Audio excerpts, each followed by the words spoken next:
Esta semana entonces tenemos ejercicio, ¿okay? El día jueves, supongo antes de Semana Santa, una buena fecha quizás, y tiene dificultad 3, así que no olviden de estudiar y lo más probable yo espero que saquen un 5.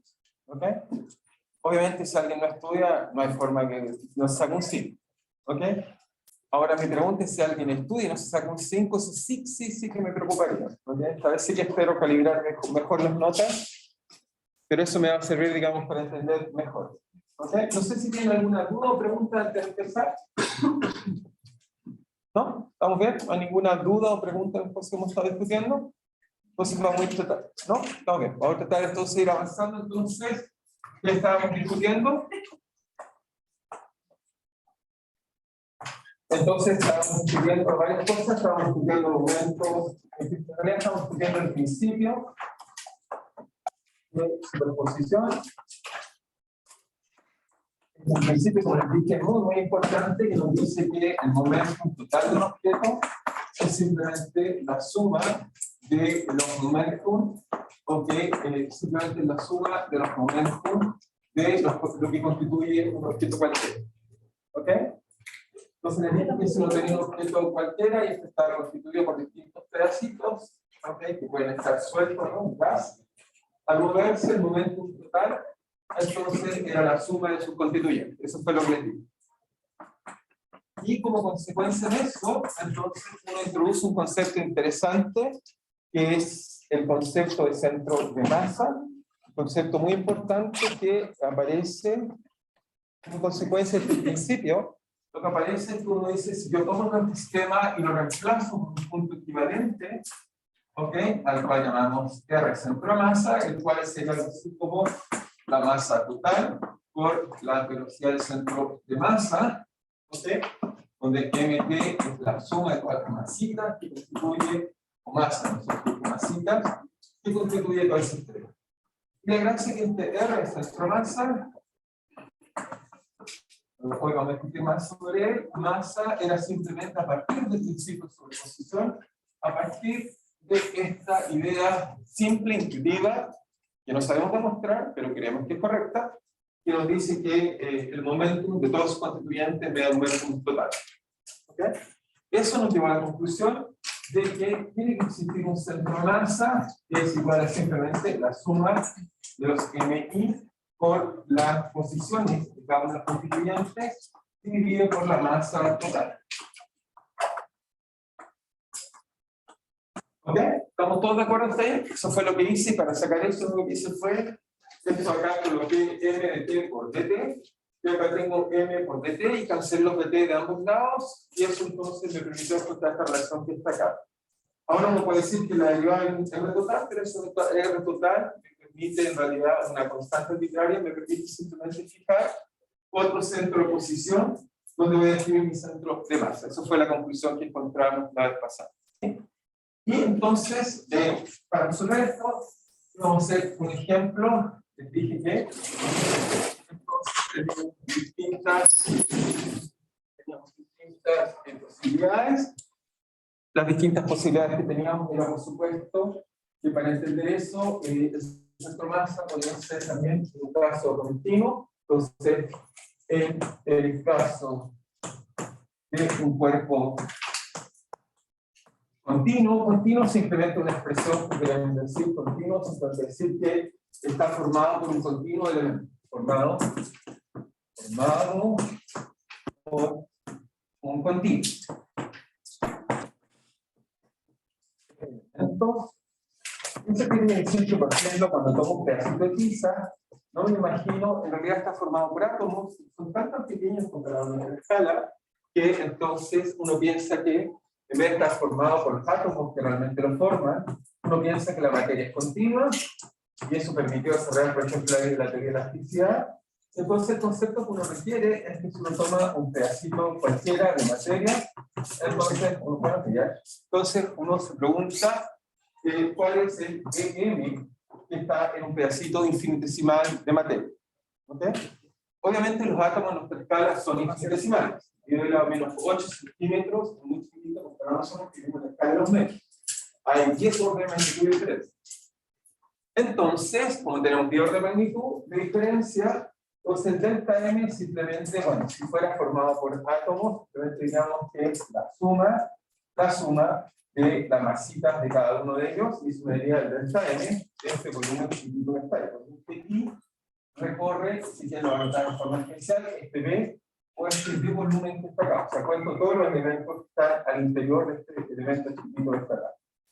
Obviamente, si pensamos que la materia es un continuo, simplemente vamos a decir que eso va a ser simplemente el Bm, va a ser la densidad de masa, es decir, la masa por unidad de volumen, multiplicada por el volumen, si es que fuera un volumen en este caso. ¿Ok? Eso fue un poco lo que les expliqué en la clase pasada, donde este rho, que tenía unidades de acuerdo al problema que uno quiera, tiene unidades de masa, partido por, en este caso, no sé cómo podría ser, volumen. Podría ser también, dependiendo si el objeto no es un volumen, es una superficie, puede ser masa partido por superficie, o también puede ser masa partido por longitud, si es que es una línea. Entonces, eso que está ahí lo resumimos simplemente diciendo, acordémonos del problema. Si el problema es un volumen, entonces tengo simplemente que va a ser, en este caso, o el de masa, si es un volumen. Entonces, rho por dB, en este caso estoy pensando en un objeto que tiene volumen. Si es sigma por ds, estoy pensando que es una superficie. Y si es lambda por dl, estamos pensando que es un objeto lineal. ¿Ok? ¿Es claro para todos? Vamos a hacer un ejemplo para ilustrar cómo uno calcula usando este tipo de cosas. Y el ejemplo que traje es este, que está acá. Y un buen ejemplo, vamos simplemente a calcular el centro de masa de este objeto que está acá. ¿Ok? Ahora te voy a hacer un ejemplo concreto y divertido, y esto lo vamos a tratar de entender en el futuro. No sé si lo conocen, no sé, ¿conocen este juguete que está acá? Típicamente lo venden en muchos lugares. ¿No? Bueno, ¿qué nos diría nuestra intuición? Si aprovecho de presentarse, pero en el futuro se los voy a mostrar. Este que está acá me dice que está más o menos a la altura de mi ojo. Más o menos. ¿Sí? Si lo suelto, ¿qué es lo que espero que pase? ¿A qué altura debería llegar? ¿A qué altura debería llegar? Levanten la mano. Si lo suelto, ¿sí? No, ¿cómo llega a la altura del sol? Si lo suelto, rebota, ¿hasta dónde va a llegar? Esa es la pregunta. ¿Hasta dónde llega? Sí, está bien, hasta el suelo. ¿Sí? ¿Hasta dónde va a llegar, Juan? A la rodilla de la cadera. Todos estarían aquí. ¿Alguien más quiere apostar? No traje mi billetera, pero podríamos apostar este micrófono, está los mismos. ¿Sí? ¿Hasta los tobillos? Un poquito más. Hasta los tobillos. ¿Alguien más apuesta antes de soltarlo? Un poco menos que la mano. Un poco menos que ahí. Ok, soltémoslo entonces.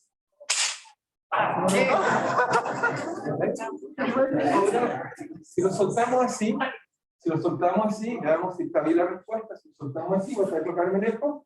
Si lo soltamos así, más o menos mi ojo, ahí está bien. Más o menos pierde la energía, presenta restitución normal. Pero si le hago un poco de trampa y lo suelto ahí, veamos dónde cae. Si lo soltara bien, incluso a soltar arriba de la mesa, para ver que de aquí a acá debería llegar acá. Veamos dónde llega. Oh, y uno entonces cuando uno es niño dice, oh, violó energía. Pero esto es un ejemplo que viola energía, pero no viola ninguna energía, digamos. Todos sabemos qué es lo que pasa acá, pues si la explicación que tiene. Que cuando lo dobla acumula energía. Energía. ¿Ah? Potencial, ¿qué energía? Potencial, si no energía potencial, la gravedad. Elástica, elástica, efectivamente. Cuando lo hago así, lo destrape, le tengo energía elástica que la acumula ahí. Y esa energía elástica la libera. Y cuando la libera, entonces tiene, no solo tiene energía potencial, sino más elástica, y la suma los dos, me da la altura que llega. Entonces, si suelta, debería llegar a un lugar, si lo suelto bien, debería llegar lejos por ahí, a algún lugar. ¿Ok? Así que tiene un poco de elasticidad para jugar. Pero lo que más importante es que es una semisfera, y lo que vamos a tratar de hacer es calcular el centro de masa de una semiesfera. Entonces, tratemos de resolver este problema. Entonces, la pregunta que vamos a resolver, acá está. Entonces, la pregunta que vamos a resolver es calcular el centro de masa de una semisfera, pero la voy a hacer sólida para poder calcular un poco más, y les dejo a ustedes el problema propuesto, calcularla, en este caso, que es hueca. ¿Ok? Entonces, anotamos eso entonces. Ejemplo. Entonces, primero los ejemplos, nos gusta dibujarlos, si lo dibujamos, tomamos una semisfera, algo así. ¿Ok? Que tiene una masa M. ¿Ok? Y entonces, esta semisfera, y obviamente tiene que tener un radio. Ponemos un radio, digamos, de aquí a acá. que valga R. Entonces la pregunta es, considere una semisfera de radio R y masa M. Pregunta, encuentre su centro masa.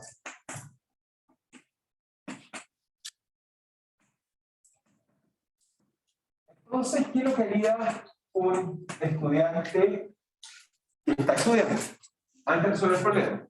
Lo primero sería preguntar a un estudiante que está estudiando sobre el problema, es que no me voy a poner a resolver el problema al tiro. Primero lo pienso.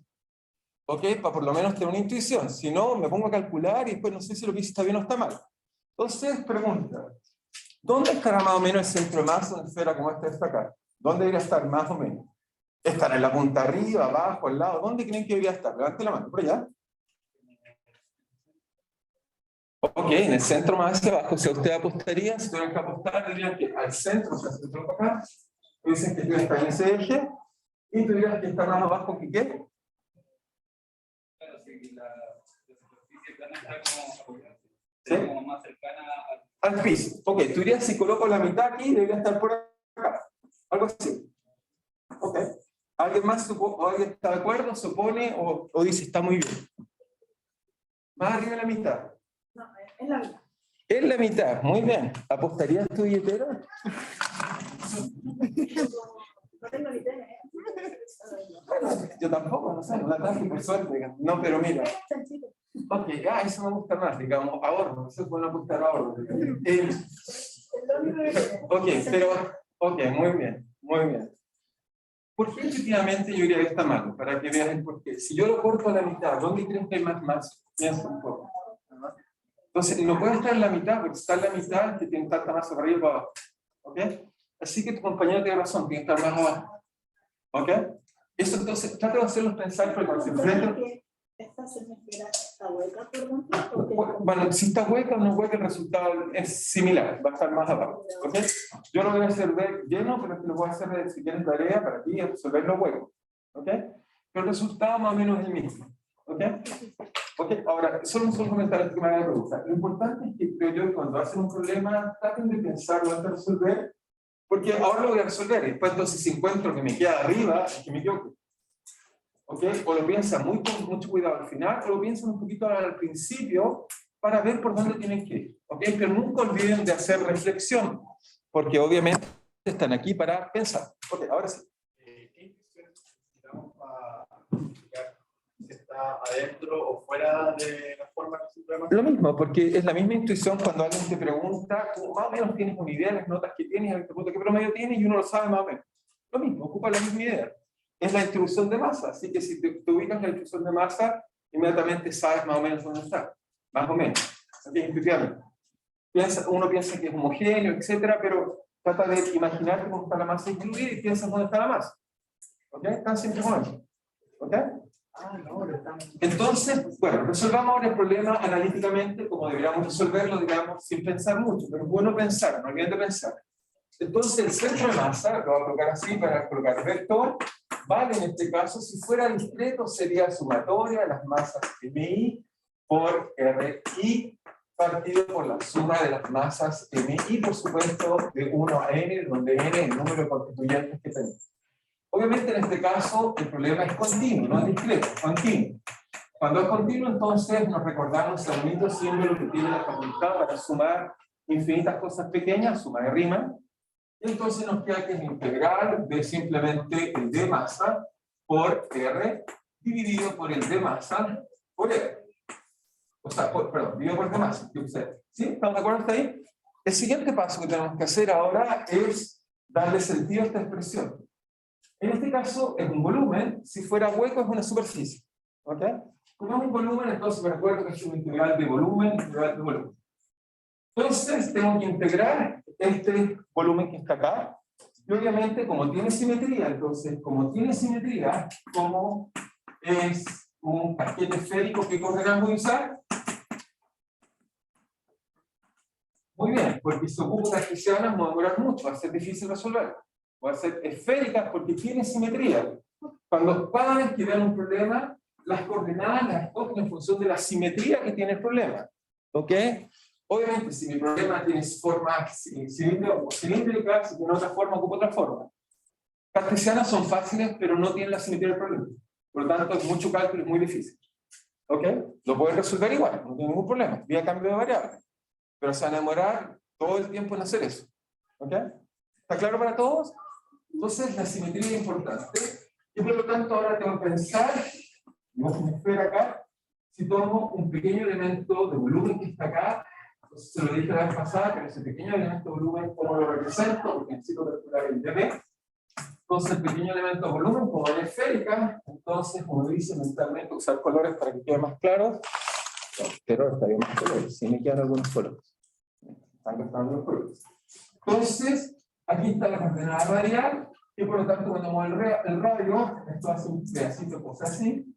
Ok, después muevo esa radial, después muevo el teta. Cuando muevo el teta, esto hace así.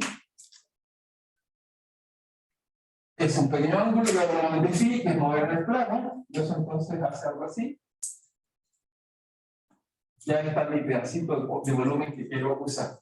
Es decir, que este pedacito de volumen vale, esta carga vale dr, y dr, me queda ahora por este ángulo que es mover en phi, como muevo en phi, como esta instancia vale r, ocupo la definición geométrica que ocupan los griegos, el elemento de arco vale el radio por el de ángulo, así me queda r por el teta. Y después me queda lo mismo, pero ahora hacerlo en este plano que está acá, que lo represento acá abajo, aquí, que es moverse así. Ese ángulo vale de phi, ese está ahí, y eso entonces vale de phi por el arco que está acá, el elemento arco que está ahí, pero ese arco es el radio que está acá, así que vale r 0t.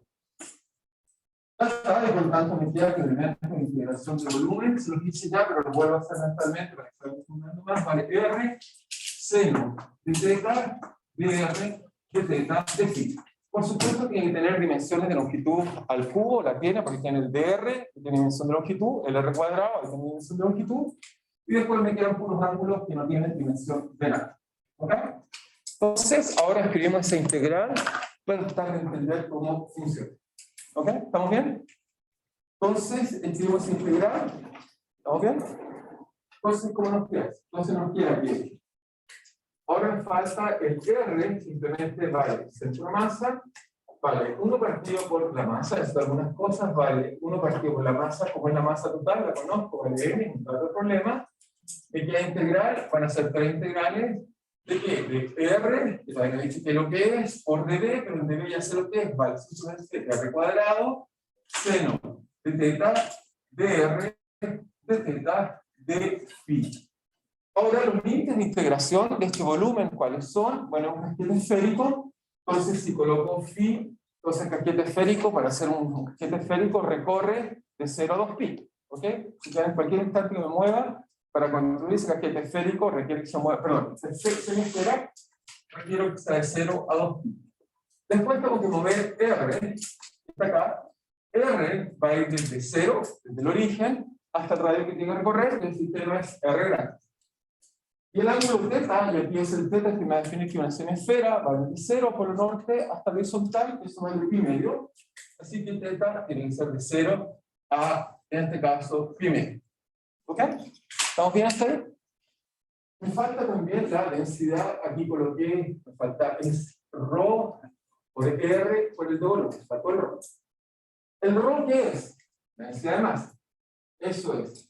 Como, dije que era uniforme. Uniforme.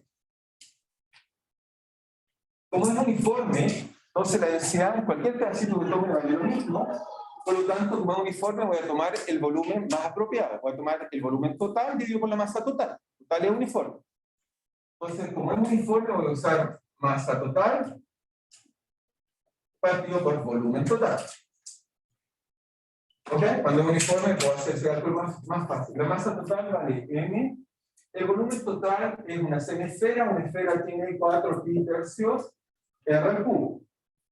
Y como es una semesfera, lo divido por 2. Por lo tanto, me dice que, en este caso, me dice entonces que simplemente la densidad vale 3 veces la masa partido por 2 pi R al cubo. ¿Estamos de acuerdo? Esa es la densidad de masa en este caso. La masa, el volumen total, La masa total dividido por el volumen total. Eso fue lo que hice. ¿Estamos bien? ¿Hasta ahí? ¿Está claro para todos? Ahora lo que tenemos que hacer es tratar ahora de dar el R. Me falta especificar qué es R. R, por supuesto, es cualquier pedacito, si miramos en esfera, el dibujo de nuevo, es R, obviamente el sistema coordenante colocando el origen. El R es cualquier elemento que describe la esfera, cualquier pedacito que describe la semiesfera. Por lo tanto, R, el mismo R, de siempre de coordenadas, si quieren, esféricas en este caso, sería simplemente R módulo, coseno de teta, en qué dirección, z unitario, más seno de teta, por coseno de phi en t unitario, más seno de teta, seno de phi en la dirección unitaria. Es el vector de esférica, simplemente. Con ese puedo recorrer cualquier pedacito de casquete esférico. ¿Ok? Ahora que tengo todos los elementos, los junto y veo cuál es la integral que quiero resolver. Entonces, el centro de masa, ¿ok? El centro de masa de este, si fuera lleno, este que está acá, este que está ahí, entonces el centro de masa que tengo que está ahí, entonces simplemente sería calcular esta integral, que es 1 partido por la masa total, por la densidad, entonces el elemento de integración de los dije, pi entre 0 y 2pi, r entre 0 y r, y también tenemos que integrar eso, r, también tengo la integral de teta, que vale 0 a pi medios, ¿de qué? De la densidad vale 3m partido por 4 pi, todos estos constantes, si lo vas a sacar afuera, 3 multiplicado por el r que está ahí, que vale simplemente r, coseno de teta, seno unitario, más seno de teta, coseno de phi, por x unitario más, y colocamos acá abajo más, simplemente nos queda seno de teta, seno de phi en la dirección unitario, por un r que estaba acá, y como fuera en r cuadrado, nos queda r al cubo, seno de teta, de r, de teta, de phi. ¿Estamos bien hasta ahí? Eso es lo que tengo que resolver. Si lo hice todo en orden, llego hasta una expresión y después es puro calcular. ¿Ok? Ahora es calcular. Yo tengo un centro de masa que tengo que hacer. Y así, para cualquier objeto, cuando tenga que calcular, calculo el elemento de integración, calculo el vector, calculo la densidad, y ahora solo trabajar e integrar. ¿Ok? Debemos parar aquí. Los días más que integrar se van a hacerlo bien, pero lo vamos a hacer juntos para practicar un poco. ¿Sí? ¿En cuál? Ah, sí, un 2. ¿Eso? Muy bien, gracias. Muy bien, diré hacia atrás. Si no, me colocaba las capas. En un factor 2. Habría sido peligroso. Ok, entonces tenemos esto. ¿Y ahora cómo integrar? Bueno, hay muchas formas de integrar. Obviamente, cuando algo tiene simetría, traten de usar la simetría del problema. Eso hace que el problema sea fácil. ¿Okay? Entonces, ¿cuál es la primera cosa que vamos a integrar? Fíjense que la primera parte no depende de phi, la segunda parte sí es phi, esta parte depende de phi. Entonces, lo primero que vamos a hacer es integrar en phi. Entonces, fíjense que para cuando integro phi, las otras dos variables son como si fueran parámetros fijos. ¿Ok? Porque no dependen de phi. Entonces, me tengo que integrar coseno de phi. Pero coseno de phi, ¿cuánto vale la primitiva de coseno de phi? Seno de phi o menos seno de phi. Pero tengo que integrar entre 0 y 2pi. Pero seno de phi es una función periódica. Si lo integro en un periodo, me da 0, porque me queda seno de phi evaluado en 0, es 0, y evaluado en 2pi es 0, así que resto 0 menos 0.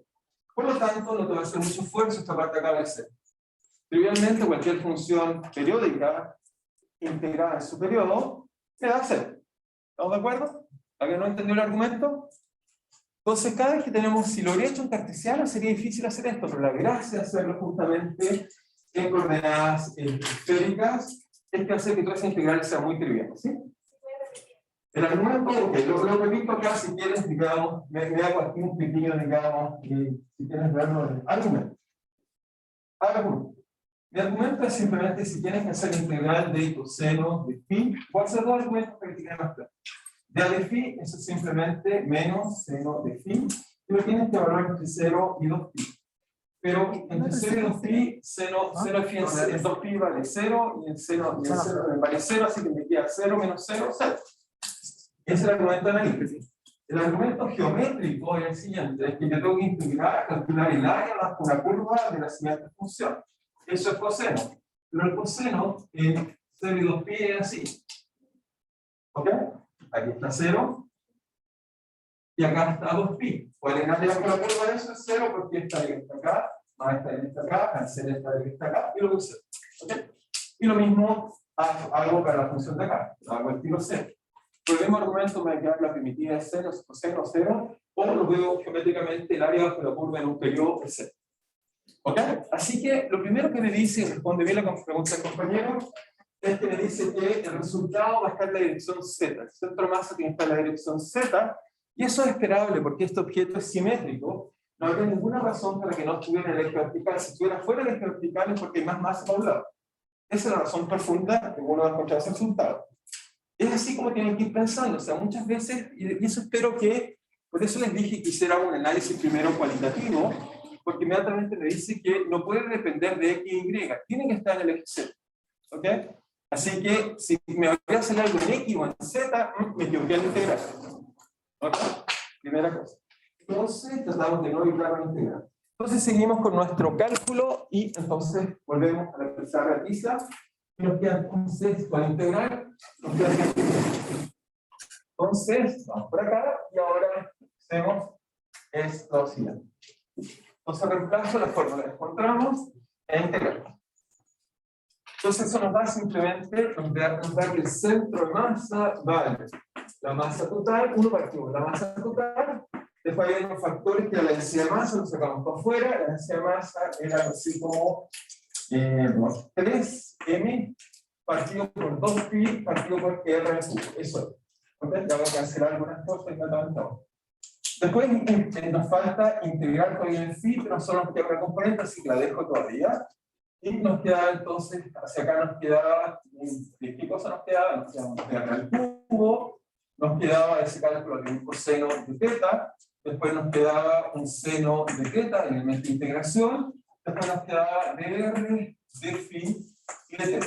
En la dirección seno unitaria, que también es un vector constante, así que lo puedo sacar fuera de integral, donde phi por resistir igual que 0 y 2pi, o en h integral me falta un phi que va a ser el tiro, teta entre 0 y medio, y r entre 0 y r grande. ¿Ok? Eso es lo que nos quedaba, lo quedamos mentalmente.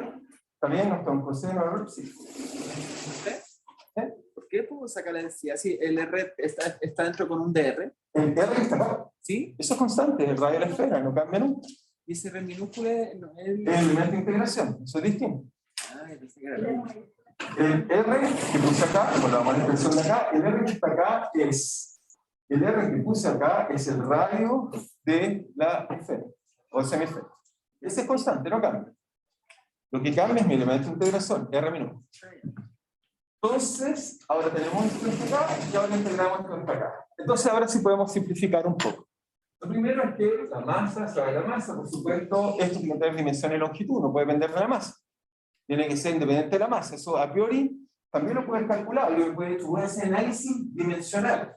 ¿De quién puede depender el centro de masa? Solo puede depender del radio, no puede depender de la masa. Así que eso tiene que funcionar. Si no me equivoqué, ¿ok? Por problema de dimensión, tiene dimensiones de metros y no kilogramos. Así que eso, muy bien. Después, fíjense que ahora esto que está acá no depende de phi. Por lo tanto, si integro en phi, me va a salir un 2pi, así que eso lo cancelo por integrar en phi. Si integro en phi, como es constante, me sale un 2pi, que con el 2pi de abajo lo cancelo mentalmente. ¿Ok? Así que no depende de phi. Está el tiro para afuera. Y todo va bien, salvo que coseno 0 parece ser difícil. ¿Ok?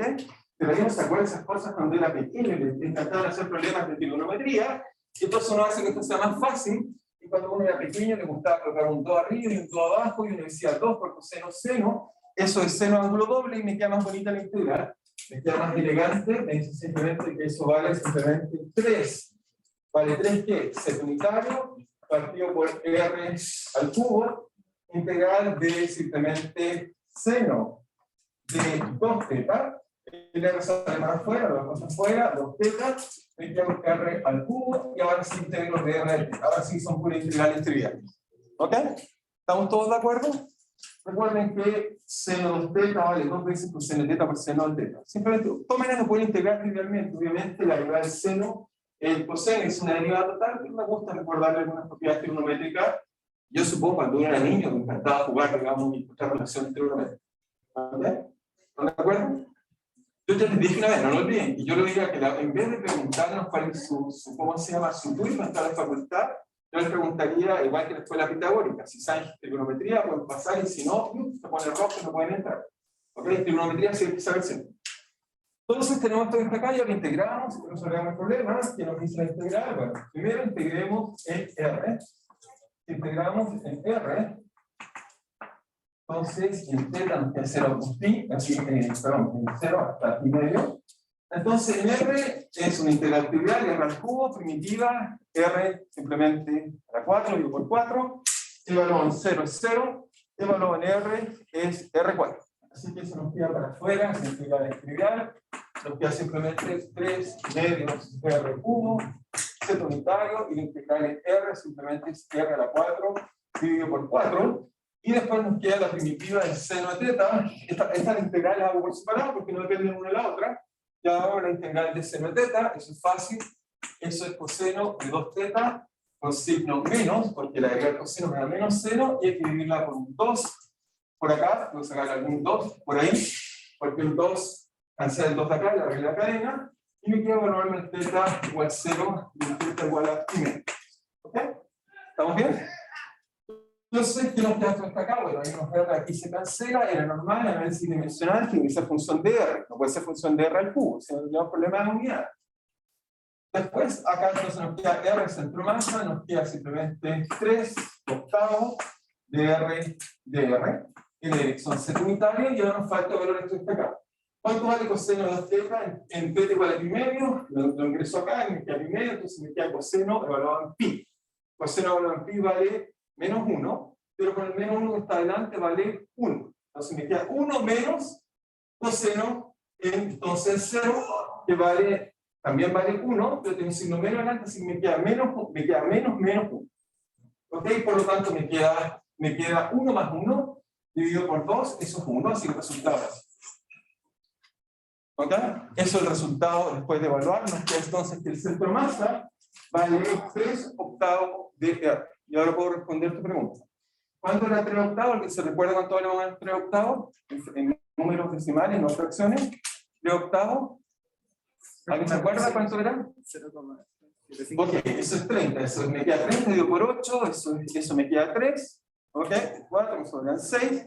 Y para llegar a 6, entonces eso nos da algo así como 0.375. R. En la dirección secundaria. Así que está a casi más allá de un cuarto, ligeramente un cuarto del tamaño del radio. Es decir que, ahora lo dibujamos y tratamos de entender lo que hicimos, fue tomamos el radio, lo partimos en la mitad, lo vuelvo a partir en la mitad, y el centro de masa está ligeramente abajo. O sea, no un cuarto, perdón. Eso es 0,4, más arriba, es 0,4. Así que está 0,5 aquí, 0,4 hasta acá. Está colocando si fuera 0,25. Ahí está el centro masa. Es decir que, vuelvo a insistir, el centro masa, grosso modo, incluso, pregunto, en el casquete esférico, ¿cómo será el resultado? ¿Será muy distinto? Intuitivamente. Intuitivamente no. Piensa que el 4, ¿de dónde salió? El 4 salió porque integré en R. Ojo, esta vez si hago ese cálculo, no integrar en R, así que no va a salir, es un cuarto, así que ten cuidado. Hay que calcular. Ok, pero eso es razonable el resultado que encontramos. ¿Sí? ¿Hay una pregunta detrás?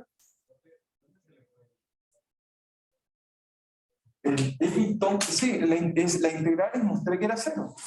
Ahí está. Mostré que la integral en esa dirección son 0. ¿Ok? ¿Estamos bien? ¿Estamos claros para todos? Así que el resultado, ahora miramos el resultado y uno se pregunta qué va a entender el resultado. Entonces, primero, el resultado, si tuviera que además hacer análisis, lo primero que uno debería decir, ok, es sensato, está por debajo de la mitad. Efectivamente hay más abajo. Primer checklist, perfecto. Uno.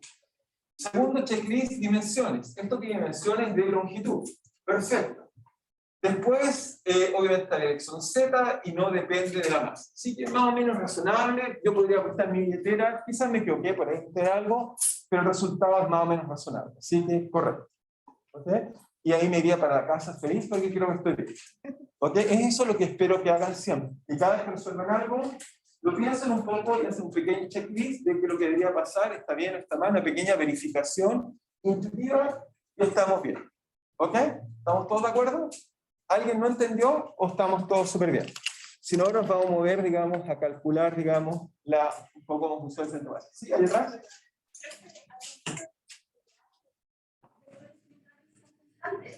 Los vectores unitarios, recuerden, coordenadas cartesianas son constantes, coordenadas cilíndricas, coordenadas esféricas no.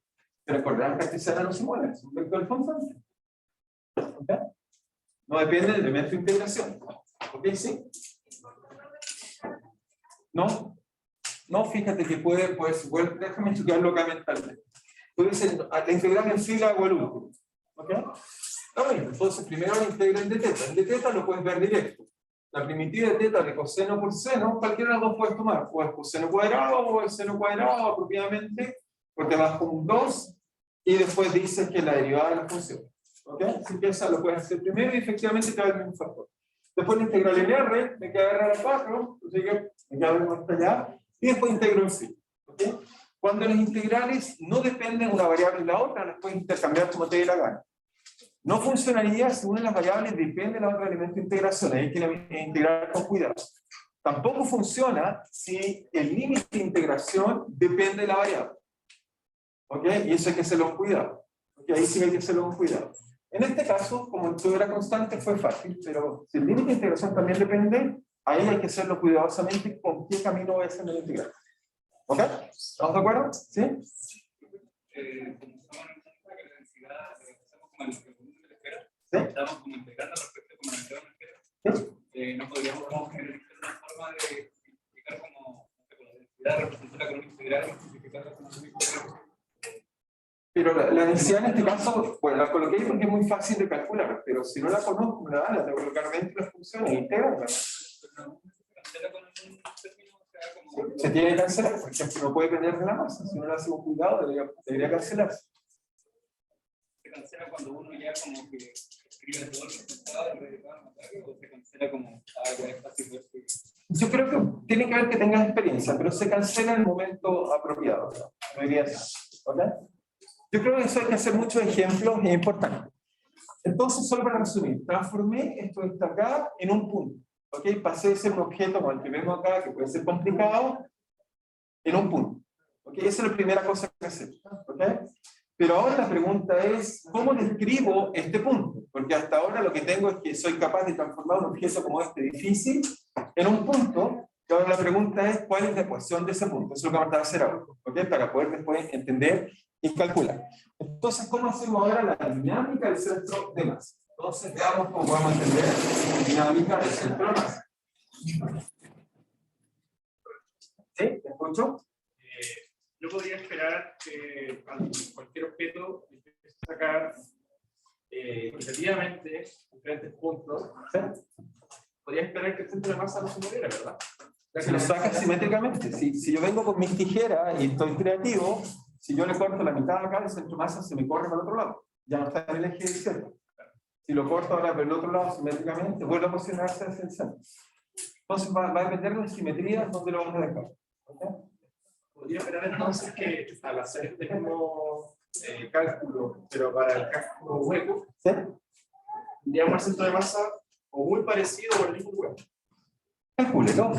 Va a descubrir que sí o que no, pero calcule. ¿Okay? Hay que calcular. Yo quiero hacerles notar algo importante y espero que lo aprendan como ingeniero o como científico. La gran diferencia que hizo, digamos, la ciencia griega de la ciencia árabe, que después fue tomada por los europeos, ¿cuál fue? La diferencia es que al principio, con Arquímedes y toda esta gente, Demócrito, etcétera, entendieron que había que hacer experimentos y teorías. ¿Okay? Pero desgraciadamente llegó un gran pensador, uno grande, que era Pitágoras y también Aristóteles, quienes miraban feo hacer experimentos, feo hacer cálculos. Y estas personas pensaban que lo mejor era hacer filosofía. ¿Okay? Y el problema es que cuando dices eso, haces filosofía. Confía en los cálculos. ¿Okay? Esa es la diferencia racional. Nuestras ideas las acompañamos con algo de rigor. Creo que hipótesis para después empezar a... Sí, pero calcula. Entonces la pregunta es dinámica del centro de masa.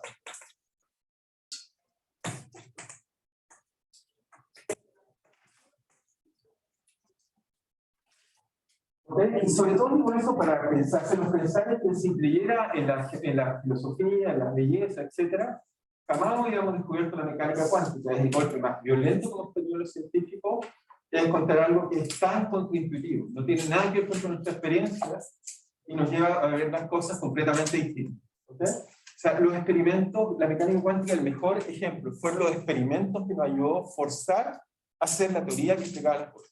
¿Okay? Y es completamente antirracional, por eso nos cuesta mucho aprender mecánica cuántica. De hecho, uno toma esos cursos, yo creo que uno gasta unos 2 o 3 años, 4 años, más o menos, empezar a tener intuición cuántica. Se demora mucho porque es muy antiintuitivo. ¿Okay? Y solo uno aprende de cálculo y experimentos. ¿Okay? Así que la intuición es un buen amigo, pero hay que cuidarlo a veces, tener cuidado, no hay que confiar. Entonces, dinámica del centro de masa. Entonces, hasta ahora encontramos que el centro de masa, descubrimos que el centro de masa estaba bien, era 1 partido por la masa total, sin embargo, así por la suma y de su i. Sigo pensando en esto porque no sirve tanto el caso. Cuando es continuo, lo único que reemplazar es la integral, la suma por integral, si es discreto, dejamos n. Después calculamos que el momentum total era simplemente d a db de r centro de masa, o si quiere la masa total, simplemente multiplicada acá por d centro de masa, y eso es igual a la suma de los momentum, que fue el principio con que partimos todo. El principio con que partimos todo es simplemente este principio de superposición. Entonces uno se ve tentado y dice, bueno, pero ¿qué pasa si le tomo ahora la derivada? ¿Ok? Eso me da la aceleración, y entonces puedo usar la otra ecuación de derivada. Entonces esto me dice que si tomamos esto y tomamos la derivada de a de t, de lo que está ahí, entonces vamos a encontrar que esto va a ser la masa total no cambia, o el que no cambia, o sea, en un ejemplo, después que sí cambia, d a de t nos va a quedar d a de t2 de r del centro de masa, es igual a la masa total por la aceleración del centro de masa, y eso va a ser igual a, y aquí por reglas de la derivada. Como esto es una suma, la derivada de la suma y la suma de las derivadas. ¿Ok? Usamos eso que también es un principio de superposición de operadores lineales. Derivar es un operador. Y por lo tanto, entonces, ganamos que esto es simplemente d a de t de b sub i. ¿Ok? Pero esto que está acá es, ¿qué es lo que está acá? Eso que está ahí es, pensamos, y volvemos a pensar, es como que tomo partículas, y entre ellas entonces tengo una dinámica. Entonces les recuerdo ese ejemplo que lo estábamos viendo, lo vamos a volver a mirar con cuidado. Ese ejemplo, ¿cuál era? Era el ejemplo, simplemente, solo quiero que vean. Entonces el ejemplo que estábamos haciendo acá, lo he dejado por acá, era este ejemplo bonito que tenemos ahí, no se ve mucho, no importa, pero acá lo ven bien, son muchas partículas y cada una de ellas satisface la ecuación de Newton. ¿Ok? Y por lo tanto, cada una de ellas, me doy un sistema de referencia, cada una de ellas satisface alguna ecuación que la describa. Es decir, si esta es la partícula MI B sub I que vemos allá, entonces uno se pregunta, ¿qué es lo que pasa con ella? Bueno, uno diría fácil, la partícula MI BI satisface la ecuación de Newton. Cada partícula satisface la ecuación de Newton. Y por lo tanto, cada partícula satisface ¿qué es lo que es? Bueno, primero que nada, me puedo imaginar que sobre el sistema hay fuerzas externas. ¿Okay? Hay fuerzas que están al exterior aplicadas sobre el sistema. Ejemplo, este ejemplo acá le puedo colocar gravedad. Ahora hay gravedad cero, pero ahora le puedo colocar mucha gravedad. Fíjense lo que pasa con las partículas. Si coloco mucha gravedad, la mayor parte de las partículas baja como un gas. Si coloco aún más gravedad, deberían bajar aún más las partículas. Mientras más gravedad, están más abajo. Sienten la gravedad. Sin embargo, uno dice, ¿pero por qué hay partículas arriba? La razón es simple, porque cuando colisionan, algunas agarran más momentum y se van para arriba y otras quedan con menos y quedan abajo. Pero en promedio hay más partículas abajo que arriba, efecto de la gravedad. ¿Ok? Lo que pasa en cualquier vaso con agua que veo ahí, si uno lo mira con un microscopio, verían como, bueno, con un microscopio electrónico, veríamos cómo hay partículas flotando siempre y hay otras que están en el estado de abajo, que es el líquido que estamos mirando. ¿Ok? Entonces tenemos fuerzas externas, primero que nada, que se aplica sobre la partícula y, ¿ok? Cada una, por ejemplo, si está muy arriba, la fuerza que ejerce la Tierra es distinta si está muy abajo, por ejemplo. O pueden ser fuerzas externas. Pero por otro lado, esta partícula que está acá, y mira con malos ojos a la partícula que está acá, J, y entre ellas, digamos, se hacen interacción. Quizás se ven con buenos ojos. Tienen interacción una con la otra. Son, tenemos idea de uno. Esta I tiene interacción con esta que está acá, J. Y por lo tanto uno espera que la partícula I interactúe con la partícula J. Es decir, la partícula I siente el efecto de la fuerza J. ¿Ok? La partícula J. ¿Sí? Entonces en un gas cualquiera, un sistema cualquiera, hay interacciones exteriores y hay también interacciones interiores. Esta es la fuerza externa, esto es lo que llamaríamos la fuerza interna, y obviamente la partícula J es una sola, pero están todas las partículas. Tengo que sumar sobre J. Sobre J igual 1 a N con J distinto de I. Por supuesto la partícula no se auto ejerce fuerza. ¿Ok? Siente la fuerza de todas las otras partículas, pero menos la de ella.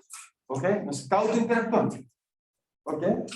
Salvo la fuerza eléctrica, que sí es real, la fuerza eléctrica uno crea un campo eléctrico, como yo soy una cámara, también me siento así. Y ejerce una fuerza, pero es muy pequeña, si la vamos a apreciar. En general vamos a suponer que la fuerza de interacción es solo debida a las otras partículas, fuerzas internas, y a las fuerzas externas que están presentes en mi problema. ¿Ok? ¿Está claro para todos? ¿Estamos bien hasta ahí? Volvemos a ese cálculo. ¿Estamos bien? Muy bien. Entonces, ok, solo voy a... Ups. Entonces, ya está. Ok.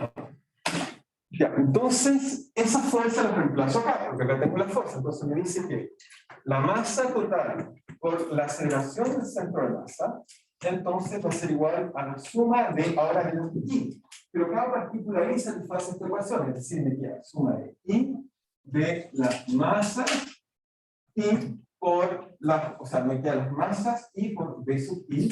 Y ahora punto, y ahora ocupo la ecuación que está ahí, es decir, esta es la sumatoria de I de las fuerzas externas en la partícula I, más la suma de J, pero también la suma de I, así que coloco una doble suma, coloco suma en I de 1 y de J de 1 a N, pero I distinto sobre J de la fuerza sobre la partícula I debido a J. ¿Ok? ¿Estamos bien? ¿Estamos bien, Teo? ¿Sí? Pero ¿cómo podría modelarse si es que al final cada partícula J ¿Sí? es afectada por tanto las fuerzas externas Por supuesto. como otras partículas JS? Por supuesto. Entonces está completamente ligada una dentro de la otra. Por supuesto, eso fue lo que acá. Esta partícula I es para toda partícula I, no dijo cuál era. Toda partícula I satisface la siguiente ecuación, siente la fuerza externa como la fuerza de cada una. Tú tienes centímetros, o sea, tú estás sentado ahí. Sientes el efecto externo, supongamos la luz, y sientes la interacción con todas esas otras partículas que están mirando. ¿Ok? Y cada una de ellas tiene el mismo efecto. Siente la interacción con todas las otras partículas y la fuerza externa. ¿Ok? Y ahora el centro de masa, y eso es interesante, el centro de masa, que se globaliza todo, el centro de masa siente toda la suma de las fuerzas externas, la fuerza externa sobre cada una de las partículas, así que esta es la fuerza externa total, más la interacción de todos con todos. Porque fíjate, aquí sumo I y J. Sumo cada partícula de interacción de todas y después sumo sobre todas las partículas. ¿Ok? Eso resume toda la interacción. J es como escribir dos sumatorias. Sí, son dos sumatorias, sería simplemente que las coloco con coma. Puedes colocar eso. ¿Sí? Quizás la operación no es muy cómoda, pero sumo que aprendieron a hacer sumas con varios índices, tantos como se nos dé la gana. Es sumar. ¿Ok? ¿Estamos bien? Entonces simular algo así es mucho más complejo cada vez que añado un elemento. Eso es lo que está haciendo él. Voy a añadir un elemento para responder tu pregunta y tu curiosidad. Eso está haciendo aquí el computador, hace eso. Lo que está haciendo acá el computador es que cada partícula satisface una ecuación de Newton, ¿ok? Y tengo fuerza externa, le puse gravedad, y tengo fuerza interna. ¿Cómo es una fuerza interna en esta simulación que están viendo ahí? Se llaman discos duros. Mientras no se tocan no hay interacción, pero cuando colisionan no se pueden penetrar. Y por lo tanto, cuando chocan hay interacción, y la interacción lo que hace es que conserva el momentum lineal y conserva la energía. Uno hace eso y obtiene eso. Nada más que eso. En este caso, ¿cuántas partículas tenemos? Me dice ahí, tenemos 500 partículas, el volumen tanto eso, y después nos dice algunas cosas que van a aprender en termodinámica, que no es necesario discutir acá. Pero veamos qué puedo hacer con esto, veamos si puedo cambiar el número de partículas, veamos si puedo hacer reset, y puedo cambiar el número de partículas, no, sí, fíjense, ahí tengo poquitas partículas, ahí estarías tú feliz, tenemos entonces 33 partículas, muy poquitas. Y obviamente ahí uno ocupa, fíjate que las interacciones van a ser raras porque hay mucho espacio libre, pero igual interactúan de vez en cuando. ¿Ok? Y entonces ahí tendría 33 ecuaciones de Newton por cada uno de esos dos componentes, por lo tanto estoy resolviendo 66 ecuaciones. Para el computador eso no es un problema, porque es un computador. Compute. Calcula. ¿Ok? Calcula. No les conté esto, la idea por qué algunos le llaman ordenadores, no computadores. Muchos países le llaman ordenador. Porque ordenan, pero no en muchos países no les gustaba compute porque son un poco feos. ¿Ok? Y lo trataban de usar en simplemente ordenadores. Pero esto es una máquina de cálculo. Si yo le aumento el número de ecuaciones, por ejemplo, si la estamos aumentando a 1000 por 2 y 2000 ecuaciones integrales, no sé, el computador no tiene ningún problema. ¿No? De hecho, hacemos hoy en día interacciones de simulación en 3 dimensiones de varios cientos de millones de partículas y podemos hacer eso, resolver ecuaciones de Newton. No digo que ustedes están recién aprendiendo para 1 o 2, pero uno puede resolver para muchas, no tiene ningún problema. ¿Ok? ¿Es cuadrado? No, porque tenemos Por cada una tenemos todas. dos, por cada una tienes dos. Tengo X y Y, dos componentes. Ah, ya. Eso. ¿Ok? Pero no era parte que... ¿Todo bien? Ahora, pero veamos que el centro de masa, y por eso el principio de conservación de momentum es tan importante. Vamos a ver que va a ser una reducción de la dinámica increíble, y eso hace que, gracias a este principio de superposición, la vida se nos va a hacer muy fácil, porque resolver eso es terrible. Una máquina, solo un computador lo puede resolver. Por eso no lo hacemos nosotros. ¿Okay? Solo los computadores podemos hacer ese tipo de cálculo, porque sería imposible resolver.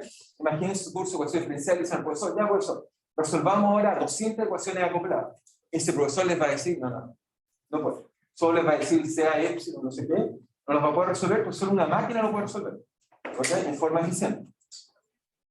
Pero, ¿qué podemos hacer? Pero la gracia, obviamente, tenemos que crear ideas interesantes como resolverlas. Damos que el centro de masa va a ser la vida fácil. ¿Cómo nos va a hacer la vida fácil? Primero vamos a hacer unas pequeñas definiciones y vamos a ver qué es fácil. Definición 1 es que vamos a llamar la fuerza externa total simplemente la suma de las fuerzas externas aplicadas a cada partícula. Esa es la primera cosa. Desde 1 a Esta segunda interesante análisis va a ser preguntarnos cuánto vale esto. Y vamos a ver por qué Newton hizo lo que hizo. Entonces, por de 1 a n, pero con i distinto de j. Siempre tiene que ser i distinto de j. Entonces, uno toma tiene f i j, y nos va a preguntar cuánto vale f i j. Para hacer esto, uno hace la siguiente astucia. Dice, bueno, la suma, los índices de una sumatoria son mudos, ¿cierto? Eso ya lo sabes. ¿Ok? Es decir, si yo sumo en i, o sumo en n, o p, da lo mismo. Un índice para sumar, es para contar. Por lo tanto, puedo escribir la suma dos veces. Hago suma en ij a n de f de ij, por i distinto de j, y después lo sumo a la misma sumatoria, pero ahora lo escribo como ji. Total, tengo el derecho a hacerlo como me dé la gana. ¿Están de acuerdo? Simplemente sumo primero en i y luego sumo en j. Primero. Bueno, aquí viene Newton y aquí van a ver por qué Newton necesitó este principio, hacerse una ley que nos dice que la fuerza de una partícula que ejerce con otra es igual a menos la fuerza que la otra partícula ejerce sobre la otra. Acción y reacción. El principio de acción y reacción me va a decir que esta sumatoria que está acá la puedo reemplazar por f y j, que nos signo menos. Por eso Newton necesitó este principio. Aquí sí que lo vamos a usar. Es decir, ¿qué nos dice eso? Que la fuerza que siente la partícula I debido a la J es igual a menos la fuerza que siente la partícula J debido a la I. ¿Ok? Eso es lo que dice. Y por lo tanto, aquí fíjense, me queda suma de I de 1 a n de FI menos la misma suma de I a J. Por lo tanto, conclusión 0. Principio de superposición. Principio de acción-reacción. Interesante principio, ¿se fijan? Aquí empezamos a ver por qué lo necesitamos fuertemente. Nos dice entonces que el centro de masa satisface algo maravilloso, que nos dice que, a pesar que mi problema sea tan difícil como el que coloco allá, incluso si yo le agrego más partículas, el centro de masa, la dinámica del centro de masa no depende de las leyes internas que gobiernan un objeto, no depende de las interacciones internas, solo depende de la fuerza externa. Y eso lo hace muy interesante. O sea, cuando transformo ese sistema en una única partícula, entonces lo que uno escribe que esto es igual a simplemente la fuerza externa, da lo mismo externa, da lo mismo lo que tenga de fuerza interna. ¿Ok?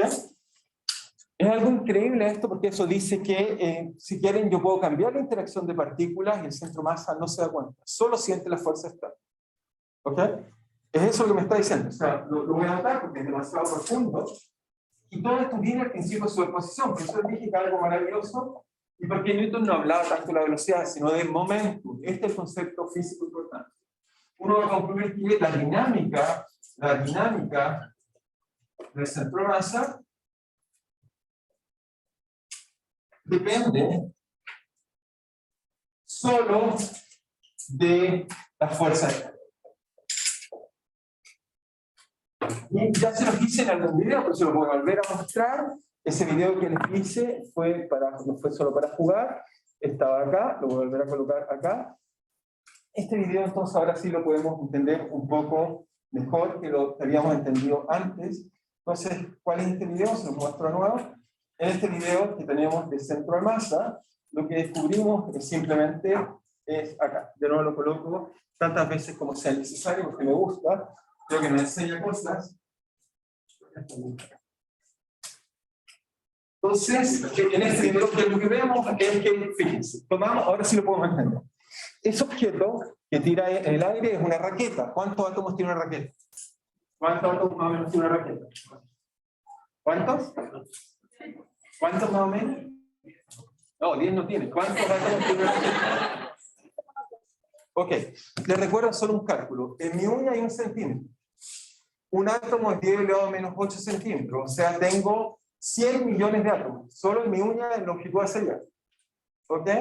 Esa raqueta debe medir medio metro. ¿Ok? Por lo tanto, si calculo, es más o menos me debe dar del orden de 10 elevado a 26 o de ese orden átomos. Muchos. Todos ellos tienen interacciones eléctricas, tienen interacciones nucleares, tienen interacciones de fuerza débil, tienen interacciones gravitacionales. Todo eso lo hace terrible, describirlo. Sin embargo, si alguien me pregunta en la calle y me dice, ¿sabes? Yo juego tenis, me gusta el tenis. ¿Cómo usted explica que funciona mi raqueta de tenis? O cuando alguien se enoja la tira, ¿cómo lo entiendo? Yo le diría fácil. Calcula el centro de masa, olvídate esos 10 elevado a 26 átomos, que es una cosa indescriptible. De hecho, no hay ningún computador que pueda hacer eso. Ningún computador puede escribir una simple raqueta, ninguno. Los computadores apenas llegan, ya te dije, a 100 millones. Es decir, 100 millones son de los 10 elevado a 8, 10 elevado a 9 partículas. Esto es 10 elevado a 24. No hay máquina en el planeta que pueda resolver una raqueta. No hay máquina. Sin embargo, cuando uno toma este problema y uno dice, bueno, calculo el centro de masa, me olvido de toda la interacción, lo transformo en una partícula y me pregunto, ¿cuál es la fuerza externa que hizo esta partícula? Y la única que hay es gravitación. Y como la única que hay es gravitación, entonces lo que voy a encontrar es que la trayectoria tiene que ser para el centro de masa una parábola. Veamos, y eso es lo que encontramos al hacer este análisis. Eso es lo maravilloso del conservación nuestro. O sea, uno dice, hace algo complicado, sí, lo podemos tratar de entender, pero el centro de masa tiene que hacer sí o sí una parábola. Solo una parábola, no hay opción. Y entonces ahora le colocan una marca al centro de masa, y veamos entonces que nos tiene que dar una parábola, y eso demostraría que el principio de superposición es correcto. Entonces, fíjense, tiene esa raqueta, mira el centro masa, una perfecta parábola. De hecho, la otra persona no tiene ningún problema en recogerla. La cabeza de otra persona jamás calculó 10 a la 26 ecuaciones. Simplemente calculó una. ¿Ok? Estamos todos de acuerdo. Cuando yo lanzo un objeto, por ejemplo, le quiero pegar algo, en su cabeza todos calculan una parábola. Eso lo saben hacer, ni siquiera lo piensan, lo hacen. Calculan la parábola y la calculan y saben cómo pegarle. ¿Ok? Casi gano puntaje, digamos. Calculo la parábola y le voy pegando. Todos saben hacer eso perfectamente. ¿Ok? ¿Sí? Ahora, yo les digo, si tuviéramos que resolver las 26 ecuaciones, jamás podríamos calcular eso. Jamás. Nosotros resolvemos una, la del centro de masa. Principio de superposición nos enseña entonces que solo requerimos resolver una ecuación para resolver bien el problema. ¿Ok? ¿Estamos bien hasta ahí? ¿Está claro para todos hasta ahí? Vamos a resolver más problemas. De hecho les voy a hacer un problema más. Ok, un comentario y quizás nos va a mostrar el problema primero. Entonces, también, por ejemplo, solo por dar un ejemplo, que seguramente, bueno, por lo menos a mí me motivaba mucho cuando era niño, y como ustedes también, empecé la clase hablando así, pero si no fuera por esta simplificación gigantesca, digamos. Gigantesca, deberíamos anotar esta idea. Entonces, el centro de masa, la dinámica del centro de masa, la dinámica del centro de masa nos permite resolver muchos problemas, nos permite una descripción muy simple del problema, una descripción simple de sistemas compuestos de partículas, de sistemas compuestos de partículas. Entonces, no solo traté de decir que para Newton fue fundamental entender acción y reacción, sino que es vital para poder usar principios de superposición y poder entender las cosas. Entonces, el ejemplo que yo digo que ilustra las cosas es, por ejemplo, cuando uno toma un columpio y uno trata de describir, digamos, ese objeto que se está columpiando, digamos. ¿Ok? Eso que está ahí es muy complicado. ¿Ok? Mañoso, etcétera, tiene un montón de cosas difíciles de escribir. Sin embargo, uno va a escribir esto simplemente así, mira, esto igual a un punto que está acá, está obligado a moverse sobre una línea circular, entonces uno calcula el largo, ese largo es el módulo del centro de masa, ¿ok? Que seguramente está por acá, y simplemente le pongo gravedad, y así explico perfectamente cuando alguien se pendulea, entonces cuando alguien hace swimming o pendulear, entonces eso escribe perfectamente, lo transformo en un punto y puedo hacer las cosas más fáciles. ¿Ok?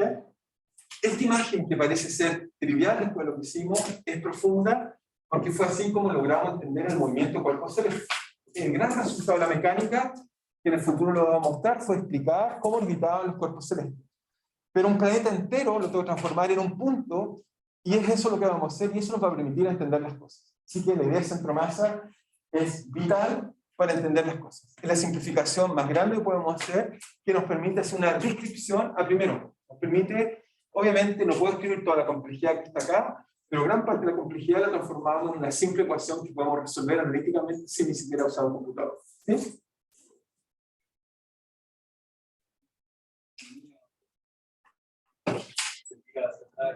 Da lo mismo, el centro masa le da lo mismo.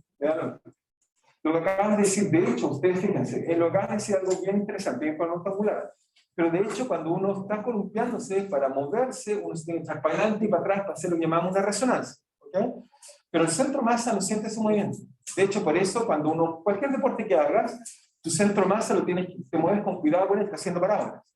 Y por lo tanto, uno puede saltar. Por ejemplo, imagínate, alguien quiere que haga un cabezazo en un partido de fútbol, uno se gira, hace todo un movimiento. Vas a ver que tiene que hacer un movimiento opuesto entre las piernas y la cabeza para poder ejecutar eso correctamente. De tal forma que el centro de masa sigue siendo la misma trayectoria parabólica. Como lo que viste ahí, eso se lanza, se gira complicadamente, pero el centro de masa sigue siendo una parábola porque solo es sensible no a las fuerzas internas, sino a las fuerzas externas. ¿Ok? Es increíble, pero es así. Así que piénselo bien. ¿Ok? Entonces vamos a hacer un ejemplo para, bueno, no listar solo centro de masa, me parece una buena idea, pero me parece un ejemplo bonito para un poco ilustrar algo en el cual no es tan fácil usar el centro de masa, pero me va a servir como ejemplo. Entonces, ¿cuál es el ejemplo que vamos a hacer? Está por aquí, lo he dejado, está en algún lugar, por aquí, acá está. Lo voy a hacer más grande y vamos a tratar de resolver este problema que está acá. No sé si lo ven todos, pero el problema que vamos a resolver es, ahí tenemos una persona, tiene una cadena, ¿ok? Todos ven la cadena, y lo que vamos a hacer es que esta persona va a soltar la cadena, y va a soltar una pelota también, y vamos a tratar de entender un poco cuál es la dinámica que escribe esa cadena. Veámosla entonces. Entonces, veamos qué pasa. Entonces, bueno, tiene un buen sonido, pero desgraciadamente acá no tengo sonido. Entonces, está en una cámara rápida que debe tomar algo así como 1000 imágenes por segundo. Pues funciona bien. Va a empezar a caer. ¿Ok? ¿Está funcionando? ¿O le puse pausa? No le puse yo pausa. Ah. Ok, ahora sí. Es que va en cámara lenta, fíjense, ahí se está moviendo. Va muy lento, porque para poder ver el movimiento es muy rápido. Si viste la cámara, toma 1000 imágenes por segundo. De hecho, si se fijan, está moviendo la punta. Va a soltarla, está firmada a un lado, y va a soltar la pelota al mismo tiempo. O sea, algo así. ¿Ok? Veamos qué pasa. Ahí la soltó. Miren ahí cómo va. Y entonces, la pregunta que vamos a tratar de resolver es simplemente, primero voy a calcular la tensión que está sobre esa cadena que está cayendo. ¿Ok? La pregunta es interesante porque si uno mira la tensión, entonces obviamente al principio la tensión vuelve hacia atrás, bueno, ahí, fíjense, la tensión, el único objeto que se está moviendo es eso. Y eso hace que no hace un problema, que lo único que se está desplazando es este pedacito de masa, este está quieto. Entonces, quiero calcular cuál es la tensión que está acá, y acá uno diría, bueno, ¿qué le está pasando al centro de masa a este sistema? Cuando lo suelto.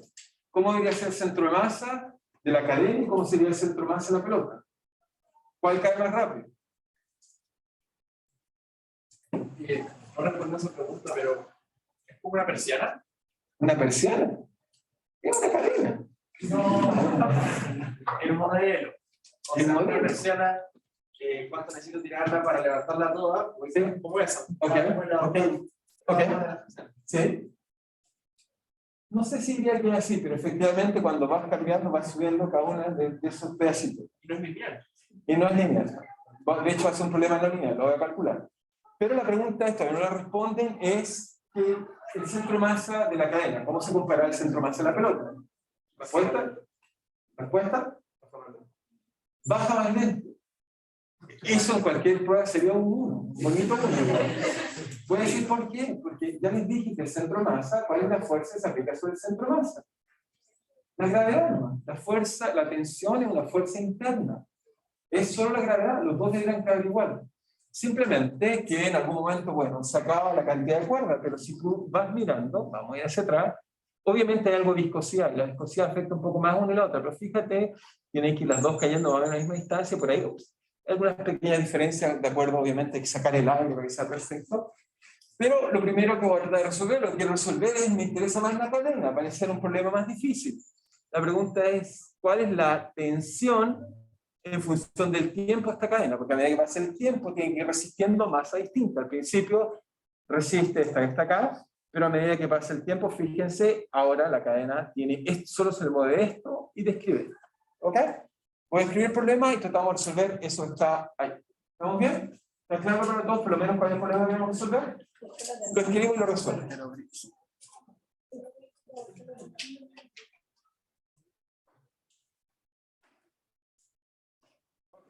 Entonces, está claro el problema. Entonces lo escribimos y tratamos de responder. Entonces hacemos un pequeño ejemplo.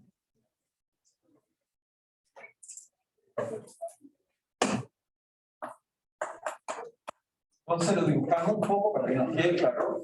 Entonces tomamos eso, colocamos una cadena.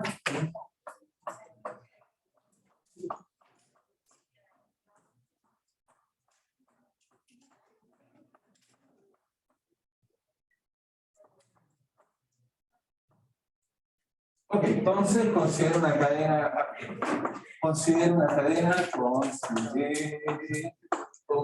cadena de largo L, ok, es una cadena bajo la influencia de la gravedad, la cual tiene un punto fijo en un extremo, que le llamamos A. Entonces acá coloqué un punto A y el fijo será. El otro está aquí. Un punto fijo en el extremo A y libre el otro extremo. Y libre el otro extremo. Bajo la influencia de la atmósfera. Bajo influencia de la gravedad. ¿Ok? Y ahora entonces la pregunta que queremos resolver es, por ahora muy simple, es que obviamente a medida que pasa el tiempo, la tensión va a cambiar. Entonces la pregunta es que encuentre la tensión como función del tiempo o como función de la posición de la cadena. ¿Ok? ¿Está claro para todos? A volver de la luz. ¿Estamos bien? ¿Estamos más claros? Entonces vamos a resolver eso que está ahí. Y obviamente para resolver esto hay que hacer algunos supuestos. El único supuesto que voy a hacer es un poco de una aproximación, que la cadena, como vieron, no me funciona bien. ¿Cuál va a ser el supuesto? es que voy a suponer, porque si no es más difícil, fíjense que hay una dificultad en esta parte del giro, voy a asumir que esta distancia es muy, muy pequeña. Voy a asumir que esta separación que está acá, la distancia que está acá, es muy chiquita. Voy a expresar en mi descripción o mi primera respuesta al problema. ¿Ok? ¿Sí? Habría que también asumir que es densa la cadena en toda. ¿Lenta? Es igualmente densa. Ah, sí, sí. Obviamente la cadena uniforme. Considero una cadena uniforme. Sí, por favor. Y si considero una cadena no uniforme, aún es más difícil el problema. Tendrían que darme la densidad de masa a punto a punto. ¿Sí? Bueno. Bien, entonces, ¿qué hacemos? Bueno, lo primero que nada, efectivamente, deberíamos tener una ecuación que nos dé la tensión.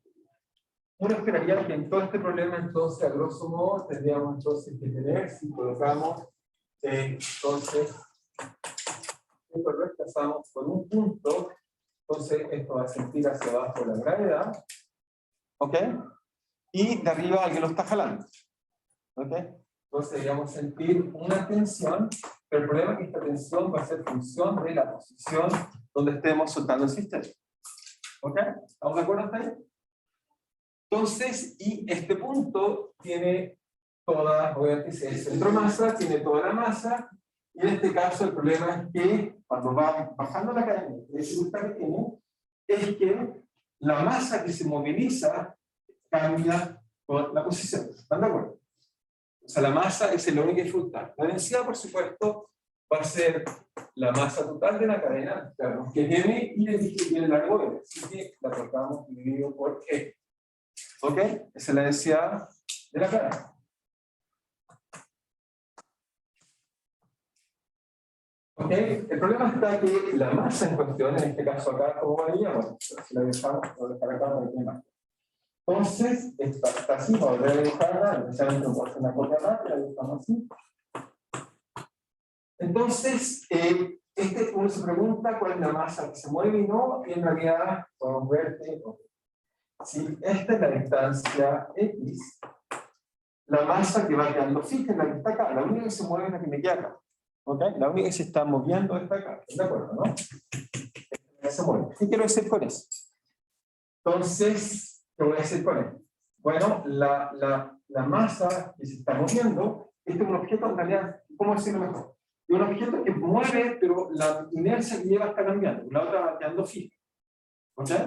Por lo tanto, la densidad que se mueve va a ser igual a ¿qué? Va a ser la densidad de masa multiplicado por el largo de masa que se está moviendo. Bueno, ese debería ser L menos X menos. Si partimos con X igual 0, es la mitad de la cadena. Después de un rato va a ser un pedacito de la cadena que tiene que ver con lo que X ha avanzado. ¿Ok? Lo vemos si quieren en el video, si miran el video van a ver que cuando avancé hay una parte, fíjense ahí, eso está perfecto. Debido a la captura, vemos que la parte de la cadena que se mueve, la foto entonces no la captura bien y nos queda como difusa. ¿Ok? Esa parte que se mueve. Y la que no se está moviendo, vemos perfectamente la cadena. ¿Ok? ¿Estamos bien? ¿Cómo? Espera, esto es la masa. Si quieres, la masa que se mueve. Masa que se mueve. ¿Por qué? Quizás no lo quieren volver a decir oscuridad. Este es un problema en que el objeto que se está moviendo está perdiendo masa. Esa es la única dificultad que tiene este problema. ¿Ok? Entonces nos queda la masa por el largo y esta multiplicada por ejemplo, si calculo el momentum de esta cadena sería simplemente, acá coloco simplemente X punto en la dirección, llamémosla X unitario. Llamamos X unitario hacia abajo. ¿Está bien? ¿Está claro para todos lo que estoy haciendo? Este es un objeto que, a diferencia de los objetos anteriores, el momentum está variando porque varían dos cosas. Varía la velocidad, pero también varía la masa. ¿Okay? Este es un sistema de partículas, si lo quieren ver así, de partículas que se están volviendo quietas, y eso también está cambiando el momentum. Eso es lo que lo hace interesante y difícil. ¿Sí? O un poco intuitivo. Pero no sería más sencillo estudiar el problema como una cuerda que va ganando masa y al final no se mueve la cuerda. Pero es lo mismo, porque al ganar masa ganas momentum, por lo tanto el momentum se traslada. Ten cuidado. Y además, esa traslación te va a agregar este término que está acá. Está aumentando. Si la masa La clase que tiene es que un problema, va a ser un problema como un problema que tiene masa variable. Eso es lo que lo hace interesante, como un proyectil. ¿Ok? ¿Estamos de acuerdo ustedes? Dividido por 2 porque son la mitad, el largo es L, pero son la mitad acá se mueve. Y siempre que esto pierde un pedacito, el otro gana otro pedacito por el otro lado. Eso es dividido por 2. ¿Ok? Así que, ahora sí, puedo calcular este momentum, hago variación de momentum, de ecuación de Newton, tiene que ser igual a la fuerza total que tiene el problema, es decir, que en este caso me quedaría G menos simplemente la tensión por M en la dirección de unitaria. ¿Estamos de acuerdo hasta ahí? Simplemente hago conservación de fuerza. Y ahora lo que hacemos es que reemplazo la variación del momentum, y para la variación del momentum lo que tomo es simplemente la derivada que está ahí. Pero esa derivada, fíjense lo que me va a dar ahora, va a dar un poco esperado. Mira que arriba de P, de P, pero ustedes son expertos en derivar, y acá tengo la densidad constante, así que eso queda fuera, vale M partido por L. La derivada de la primera función, la derivada de L, es una constante cero, así que me queda, vale, menos X punto por X punto, dividido por 2, más, ahora la derivada del segundo, me queda ρ por L menos X por X dos puntos, dividido por 2, en la dirección X unitaria. En este caso, se fijan en que como la masa varía, la ecuación que voy a descontar tiene un problema, va a tener partes que dependen de las velocidades y partes que dependen de la aceleración. Y este es el problema que siempre va a ocurrir cuando tengan una masa variable. Cuando tengan una masa variable, no necesariamente proporcional a la aceleración, no es masa por aceleración igual fuerza. Masa por aceleración igual fuerza, este pedazo acá, y este pedazo acá tiene que ver con la variación de masa. Y en este caso la variación de masa depende a su vez de la velocidad. Eso hace que si quieren ver, el término que viene acá es un término no lineal. Eso hace, simplemente para ilustrar más aún, cuando yo suelto esta cadena, el momentum va a tener la variación de momentum va a tener una parte que depende de la aceleración y va a tener una parte que depende de la velocidad al cuadrado como va cayendo la cadena. Por eso lo hace más complejo. ¿Okay? Eso, precio de que estoy perdiendo masa que se mueve. Tan simple como eso. Sí, ahora sí la pregunta. ¿No? ¿Quedó claro? Muy bien. Entonces, fíjense que ahora igualo esto, ¿y qué me queda? Bueno, juntemos las cosas que nos quedan comunes. Nos queda entonces menos ρ x punto cuadrado medios, más, entonces en este caso me queda g por L medios x2 punto, menos ρ x medios x2 punto, igual a, simplemente igual a componente a componente, mg menos t. ¿Ok? Igualé x unitario con x unitario. ¿Ok? ¿Estamos bien? Así que me queda eso que está ahí. ¿Ok? ¿Estamos bien hasta ahí? ¿No? ¿Sí? ¿Por qué hago que 3 términos? ¿Cómo? Del lado izquierdo, del lado izquierdo. ¿Por qué este término? ¿Sí? Ya este. ¿Lo destruí? ¿Sí? Ahora sí. Claro. Entonces, ahora me queda eso que está ahí y me dice cómo la tensión es función, como la que por ahora tengo la tensión como función de x punto, x2 punto. Esta tensión es un poco más difícil, me queda que simplemente vale mg más ρ x punto cuadrado medios más ρ n x2 punto menos medios más ρ por x2 punto menos. ¿Ok? Es decir, que cuando esta persona suelta la cadena, la tensión es una función tanto de la posición, es función tanto de la velocidad y es función de la aceleración, un poco más complejo. ¿Okay? Así que ya sé que se ve divertido, a uno le gusta, lo podemos mirar de nuevo, el problema es complejo. ¿Okay? El problema es un poco más complejo de lo que creemos, y bueno, y es complejo porque la masa que se está moviendo hace que el problema sea difícil. Ese pedacito que se está moviendo ahí, así, fíjense, hace que si coloco un aparato para medir, descubriría que depende de todas estas cosas. Pero pregunta, fíjense con la pelota, ¿qué puedo sacar de ahí? ¿Cómo se mueve X como función del tiempo? Experimentalmente, ¿cómo se mueve X como función del tiempo? ¿Qué concluirían ustedes? ¿Cómo se mueve X como función del tiempo al mirar el video? ¿Cómo se mueve ese X como función del tiempo? Fácil. Uno diría, bueno, se mueve igual que la pelota. Se lo estoy mostrando. Fíjense en el borde y la pelota. Fíjense, mueve igual, salvo que obviamente la persona lo soltó ligeramente un poco antes, pero tan ligero que miren, va igual, y se separaron un poco. Pero más o menos va igual, empíricamente. ¿Ok? Resultado experimental, empíricamente. Por lo tanto, entonces colocamos observación experimental. Vamos a usar, digamos, lo que vemos en la física es hacer experimentos, no solo viene de la mente las cosas, viene de pensar, observación experimental, observación.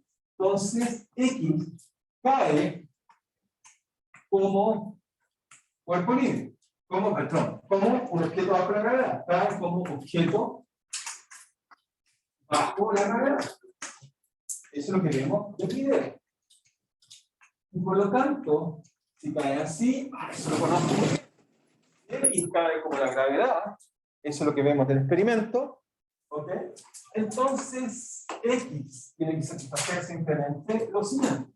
Si X cae como la gravedad, entonces X, dos puntos de X tienen que ser igual a G, X punto vale G con T, porque partió del origen, es porque partimos en T igual 0, partimos en X igual 0, y después tenemos que X vale simplemente G, T menos partido por 2. ¿Ok? Directo. Sale la observación que acabamos de hacer. ¿Ok? Lo reemplazo en la tensión y veo cómo cambia la tensión con la posición, porque la tengo datos. ¿Ok? Lo reemplazamos y me queda que la tensión, usando esto que acabo de hacer, me queda mg menos ρ, más ρ por, ahí hay un punto que se me fue, me queda x punto al cuadrado. X punto al cuadrado, eso se lleva como g al cuadrado por t al cuadrado. Después viene menos, ¿ok? Viene menos, y hay un 2, viene menos ρ por t, ¿ok? Por la aceleración, eso es g. ¿Ok? ¿Estamos bien hasta ahí? Y después, ¿qué me queda? Me queda entonces, el último me queda más ρ por x, ¿ok? Por la aceleración que vale g, perdón, x, pero x vale g por t, ¿ok? Por la aceleración, ya g cuadrado. ¿Ok? La aceleración vale g, x, perdón, vale g t cuadrado, medios, hay un 2 acá, y después viene por x que vale g. ¿Ok? Así que ahora podemos juntar las cosas, veamos que nos da que vale menos mg más ρ por g t medios, todo eso al cuadrado, menos, y fíjense que lo de acá en realidad también es menos al cuadrado que está acá, así que está 2 veces, así que fíjense acá, voy a hacer un poco de fracción, acá me queda ρ medios, gt cuadrado, g medios, así me queda un medio más 1, me queda 3 medios. Menos ρ n g. Eso sería como función del tiempo. ¿Ok? Y entonces me queda perdón. Era n por la aceleración. Sí, está bien. Está bien. ¿Sí? Reemplacé nomás, ¿sí? No es el ¿El de acá? anterior. ¿El de acá? Ese tiene un medio. Sí, perdón. Hay un medio que no. ¿Sí? ¿Estamos bien? Debo estar mirando hacia arriba, no muy buena la volumen. Bueno, y ahora, fíjense, ya tenemos eso, y finalmente ahora lo puedo reconstruir más fácil. ¿Por qué? Porque GT es X punto, entonces GT o GT al cuadrado, lo puedo sacar de acá. Si quieren verlo así como función de X, ahora se lo puedo sacar la aceleración, vale mg más 3 medios ρ por gt cuadrado, saco aquí afuera, me queda g por t al cuadrado, medios, eso es directamente x, ¿ok? Menos ρ menos. Ya está. Entonces, ahora sí encontré la tensión como función solo de x usando la misma relación al revés. Aquí lo que usé fue eso que está acá. Reemplacé acá, esto lo escribí como g por g t cuadrado medios, y eso es g por simplemente x, y fue lo que coloqué acá, para que me quede más bonito. Solo para que quede más bonito, ¿sí? Es que arriba, la pizarra negra dice que P de T igual, eso no entiendo. La variación del momentum, lo que calculé acá fue el momentum de la cuerda. Eso es el momentum de la cuerda. Y lo que me dice es que la variación del momentum de la cuerda es igual a la fuerza total que se aplica sobre la cuerda. Y eso fue lo que igualé igual a mg menos la tensión. Y de ahí fijé la tensión. ¿Ok? ¿Está bien? ¿Estamos claros todos? ¿Puedes subir esa? Así que, ok, ya sé que este ejemplo es raro, pero es interesante y que lo piensen bien, y tiene que ver simplemente con sueltan algo y eso muestra un poco la complejidad de las cosas que pueden aparecer. Porque ya sé que a veces muchas cosas parecen simples, pero un pequeño cambio hace que las cosas se vuelvan bastante sofisticadas. ¿Okay? Así que el centro masa en eso es útil para calcular, pero hay que tener cuidado sobre todo cuando tenemos masas que aparecen o desaparecen. En este caso, vuelvo a insistir, lo que está pasando acá es que lo que calculé fue lo que se mueve va perdiendo masa, y cada vez lo que se mueve tiene menos masa, y eso fue lo que me hizo pagar el precio, que la tensión fuera una función de la aceleración, de la velocidad, o reescrito, debido a que la posición se mueve igual que la caída libre de un objeto, entonces se puede simplemente reescribir como función de la posición, como lo hice ahí. Sí, ahora sí. ¿Sí? ¿Sí? Es La masa es la masa. La masa, ¿cuánto es la masa? La densidad por la longitud. Pero ¿cuánto es lo que se está moviendo la cuerda?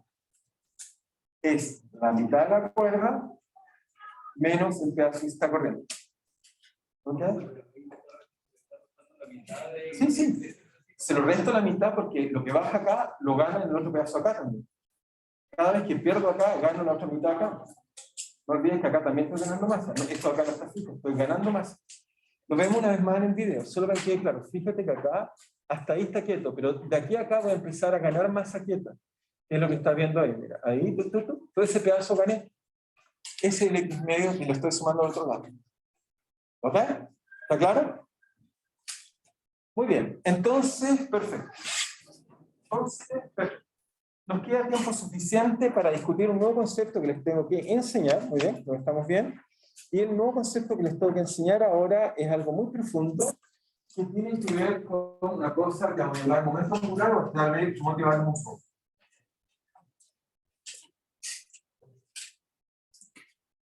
Ok, ¿saben que sí que un concepto extraño?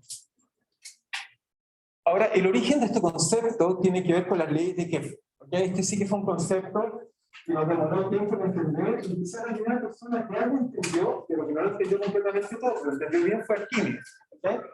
Arquímedes hizo una frase famosa, no sé si la conocen, acerca de la palanca. ¿Alguien la conoce?